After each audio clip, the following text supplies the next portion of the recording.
ഊണ് തീവണ്ടിയിൽ വെച്ചല്ല, അസംബ്ലി ഹാളിലാണ്.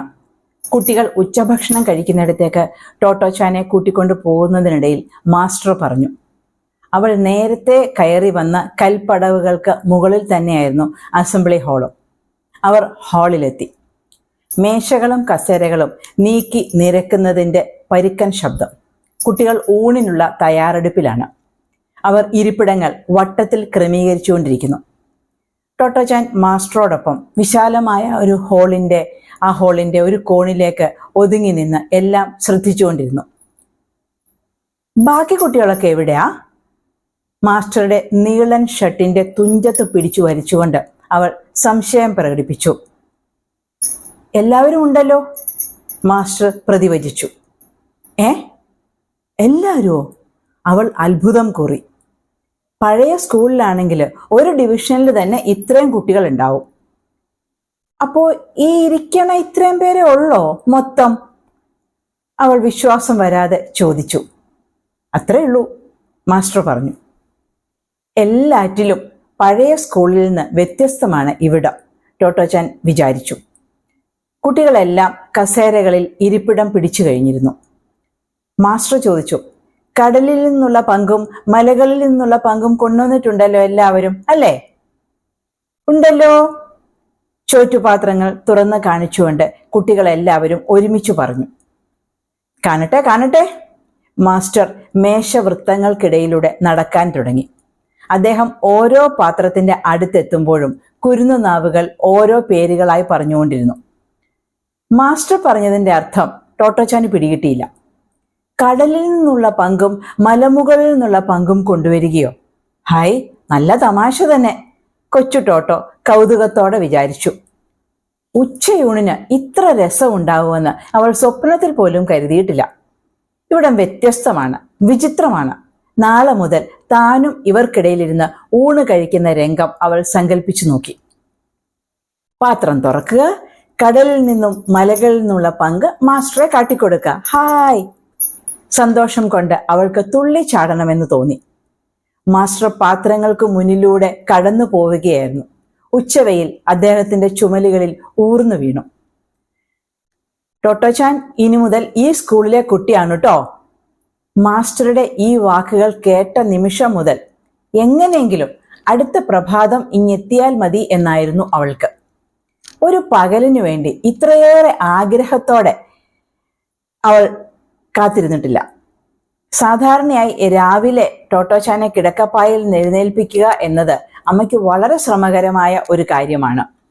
പക്ഷെ അന്നേ ദിവസം മറ്റാരേക്കാളും മുൻപ് അവൾ ഉണർന്നു കഴിഞ്ഞു. വളരെ വേഗം പ്രഭാത കൃത്യങ്ങൾ കഴിച്ച് പുതിയ ഉടുപ്പിട്ട് സ്കൂൾ ബാഗ് പിന്നിൽ തൂക്കി അവൾ തയ്യാർ.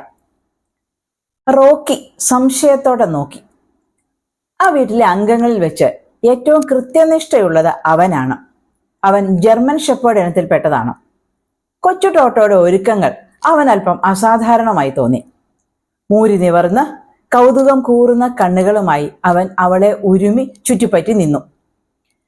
അമ്മയ്ക്ക് നിന്ന് തിരിയാനിടമില്ലായിരുന്നു. അവൾക്ക് പ്രാതൽ നൽകി അതിനിടയ്ക്ക് കടലിൽ നിന്നും മലകളിൽ നിന്നുമുള്ള വിഭവങ്ങൾ അടങ്ങിയ ചോറ്റുപാത്രം തയ്യാറാക്കി തീവണ്ടിയിലേക്കുള്ള പാസ് ഒരു പ്ലാസ്റ്റിക് കവറിനുള്ളിൽ നിക്ഷേപിച്ച് നഷ്ടപ്പെടാതിരിക്കാൻ ഒരു ചരടിൽ തൂക്കി അവളുടെ കഴുത്തിൽ തൂക്കിയിട്ടു. അനുസരണം കെട്ട അവളുടെ മുടിയിൽ വിരലോടിച്ചുകൊണ്ട് അച്ഛൻ പറഞ്ഞു, എൻ്റെ മോള് മിടുക്കിയാവണോട്ടോ. പിന്നെന്താ, ടോട്ടോച്ചാൻ നല്ല ഉന്മേഷത്തിലായിരുന്നു. അവൾ ഷൂസ് കാലിൽ തിരികെ കയറ്റി വാതിൽ തുറന്ന് മുറ്റത്തേക്കിറങ്ങി. പെട്ടെന്ന് പിന്നിലേക്ക് തിരിഞ്ഞു നിന്ന് തല കുനിച്ച് വന്ദിച്ചു. പതിഞ്ഞ സ്വരത്തിൽ അവൾ പറഞ്ഞു, ബൈ ബൈ. ടോട്ടോച്ചാൻ പുറത്തേക്ക് നടന്നു. അമ്മ വാതിലിനരികിൽ നിൽക്കുകയായിരുന്നു. അവർ ആലോചിച്ചു, കൊച്ചു ടോട്ടോ എത്ര ഒതുക്കമുള്ളവളായിരിക്കുന്നു. എന്തുന്മേഷത്തോടെയാണ് അവൾ ഇന്ന് സ്കൂളിൽ പോകുന്നത്. അവളെ പള്ളിക്കൂടത്തിൽ നിന്ന് പുറത്താക്കിയത് ഒരു ദിവസം മുൻപായിരുന്നു എന്നത് വിശ്വസിക്കാനാവുന്നില്ല. അവരുടെ കണ്ണുകൾ നിറഞ്ഞു. ഇത്തവണയെങ്കിലും എല്ലാം നേരെയാവണേ, അവർ മനം നൊന്ത് പ്രാർത്ഥിച്ചു. ടോട്ടോച്ചാൻ റെയിൽവേ പാസ് കഴുത്തിൽ നിന്ന് റോക്കിയെ ഊരിയെടുത്ത് അണിയിക്കുന്ന രംഗം അമ്മയെ ഞെട്ടിപ്പിച്ചു. ഞെട്ടലുണ്ടാക്കുന്ന ആ ദൃശ്യമാണ് അമ്മയെ മനോരാജ്യത്തിൽ നിന്ന് ഉണർത്തിയത്. എന്റെ പൊന്നേ എന്ന് പറയാൻ തുടങ്ങിയെങ്കിലും സ്വയം നിയന്ത്രിച്ചു. അവർ അങ്ങനെ നിന്നു. നോക്കട്ടെ ഈ വികൃതി പെണ്ണ് എന്തിനുള്ള പുറപ്പാടാണെന്ന്. കൊച്ചു ടോട്ടോ റോക്കിയുടെ ചാരത്ത് തറയിൽ കുത്തിയിരുന്നു. നിനക്കിതൊട്ടും ചേരണില്ല കേട്ടോ. നെടുനീളൻ ചരടും അതിലിന്റെ തുമ്പിലെ പാസും തറയിൽ വീണിഴയുകയായിരുന്നു. ഇതേ നിന്റെ അല്ല, എന്റെയാ. പിന്നെ നിന്നെയുണ്ടല്ലോ തീവണ്ടിയിൽ കേട്ടില്ല. അല്പം ആലോചിച്ച ശേഷം അവൾ തുടർന്നു. ഒരു കാര്യം ചെയ്യാം, ഞാൻ മാസ്റ്ററോടും പിന്നെ ആ സ്റ്റേഷനിലെ ആളോടും ചോദിക്കാം, നിന്നെ കൂടെ കൊണ്ടുവരട്ടെ എന്ന്. റോക്കി ശ്രദ്ധയോടെ ചെവി കൂർപ്പിച്ചിരിക്കുകയാണ്. കുനിഞ്ഞ് തറയിൽ കിടക്കുന്ന പാസ് അവനൊന്ന് നോക്കി. നിവർന്ന് ഒരു മോങ്ങലോടെ കോട്ടുവായിട്ടു. സാധാരണയായി റോക്കി സ്കൂളിന്റെ വാതിൽക്കൽ വരെ അവളോടൊപ്പം പോവാറുണ്ട്. പിന്നെ തിരികെ വീട്ടിലേക്ക് നടന്നിങ്ങി പോരും. പതിവ് യാത്രയ്ക്ക് തയ്യാറെടുക്കുകയായിരുന്ന അവനെ കൊച്ചു ടോട്ടോ സമാധാനിപ്പിച്ചു. ഞങ്ങളുടെ പുതിയ സ്കൂളെ തീവണ്ടിയിലാ, പക്ഷെ അത് ഓടില്ല, അതിന് ടിക്കറ്റും വേണ്ട.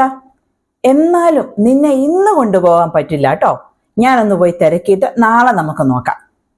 അവൾ പാസ് ഊരിയെടുത്ത് തിരികെ തന്റെ കഴുത്തിലിട്ടു. Bye bye. ഒരിക്കൽ കൂടി യാത്ര പറഞ്ഞ് തിരിഞ്ഞുപോലും നോക്കാതെ അവൾ പുറത്തേക്കോടി. സ്കൂൾ ബാഗ് പിന്നിൽ ഉലഞ്ഞുകൊണ്ടിരുന്നു. റോക്കി ആകട്ടെ ചാടിയോടി അവളുടെ പിന്നാലെ കൂടി. റെയിൽവേ സ്റ്റേഷനിലേക്കുള്ള വഴി മിക്കവാറും പഴയ സ്കൂളിലേക്കുള്ള വഴി തന്നെയായിരുന്നു.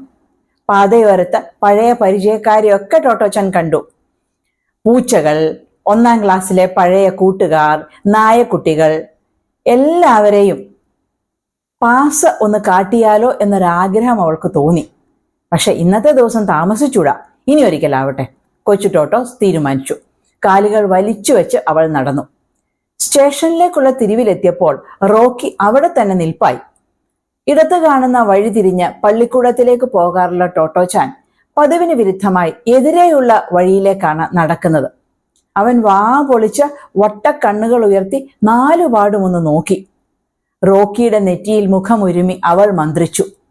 ഞാനേ പഴയ സ്കൂളിലേക്കല്ല, പുതിയ സ്കൂളിലേക്കാണ്. അവന്റെ കാതുകൾ നാറുന്നുണ്ടായിരുന്നു. എങ്കിലും അവൾക്ക് ആ ഗന്ധം ഇഷ്ടമാണ്. Bye bye. പാസ് കാട്ടി സ്റ്റേഷൻ ഗേറ്റ് കടന്ന് കുത്തനെയുള്ള പ്ലാറ്റ്ഫോം പടികളിലൂടെ അവൾ നടന്നു നീങ്ങി. കൊച്ചു ടോട്ടോ കണ്ണിൽ നിന്ന് മറയുന്നതുവരെ റോക്കി അവളെയും നോക്കി നിന്നു, ദുഃഖഛവിയുള്ള അപശബ്ദങ്ങളോടെ. ടോട്ടോയുടെ പുതിയ സ്കൂളിനെ കുറിച്ചുള്ള വിശേഷങ്ങൾ നമുക്ക് നാളെ കേൾക്കാം.